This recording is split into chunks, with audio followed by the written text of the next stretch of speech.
What up, y'all, and welcome to the Business of DJing with Jamie Selects. In today's episode, we're going to go over 5 quick financial tips for DJs. Now, these tips are going to be things that you can implement easily and implement right away to help improve your financial situation. So let's jump in. Okay, tip number 1. Use a specific card for all DJ-related purchases. Keeping all your DJ purchases on a single card is one of the best and easiest things you can do to make keeping track of them easier in your life way less stressful come tax time. You're going to end up saving a ton of time when you're filling out your taxes because you don't have to cycle through multiple cards.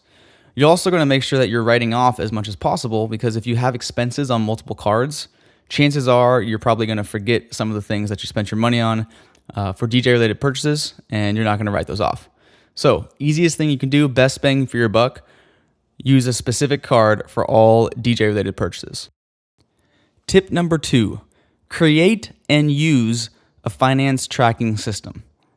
Using a spreadsheet to keep track of your DJ expenses will help keep you organized and give you insight into the health of your DJ business.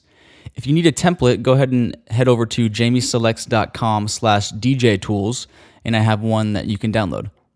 This is super important because it will help give you an insight into how much money that you're spending and also, again, make your life way easier during tax season because you've already recorded your expenses, theoretically, throughout the year. Now, it's really difficult to either find the time and also motivate yourself to do this because it's pretty boring. But if you do it like at least once a month, even at least once a quarter, it's going to make your life so much easier at the end of the year. I promise you that. Okay, tip number 3. Write off all your expenses on your taxes. The main benefit of keeping track of your DJ expenses is so that you can write them off at the end of the year. Remember, as a DJ, you are a business. And businesses have expenses, and those expenses reduce your taxable income. I guarantee you this will save you at least hundreds, if not thousands of dollars at tax time. So make sure that you're writing off all your expenses legally, but make sure you're writing off all your expenses. If you need help, check out my Taxes for DJs article at jamieselects.com. Tip number 4, invest your DJ pay. Acquiring assets is one of the best things that you can do with your money. If you invest at least a little bit of each of your DJ gig payments, it will pay dividends for you in the long run.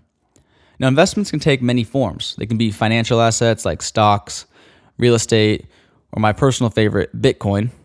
If you're interested to learn more about Bitcoin, you can head over to my website, jamieselects.com, and check out the article, Bitcoin Breakthroughs for Beginners. Now, assets can also be something like new gear. Let's say you do a few gigs and you go buy yourself a pair of speakers and some lights. Now you're able to do weddings and you're able to increase the amount of money that you're able to do with gigs that you weren't before, which is super dope. And don't forget to invest in the most important asset, which is yourself. A couple of investments that you can make in yourself would be things like maybe getting DJ lessons to increase your skills or going to the Beyond the Music conference where you can network and meet new people.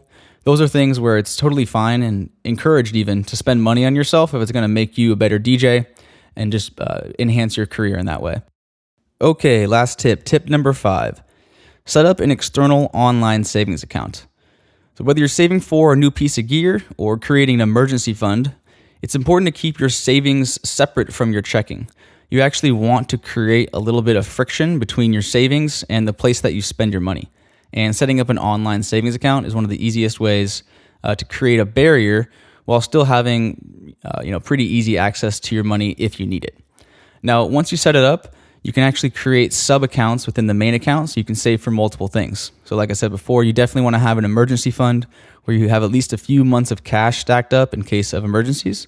And then you can also save for things like shopping, travel, or even new DJ gear. Now, once you set up the accounts, what you want to do is set up automated payments so that either once a month or twice a month, whatever cadence works for you, money is automatically pulled from your checking and sent to these accounts. It's kind of like a set it and forget it thing. That's going to be the best way for you to accrue savings over time. All right, y'all. Well, I hope you enjoyed those 5 quick financial tips for DJs. Again, my name is Jamie Selects, and thank you for listening.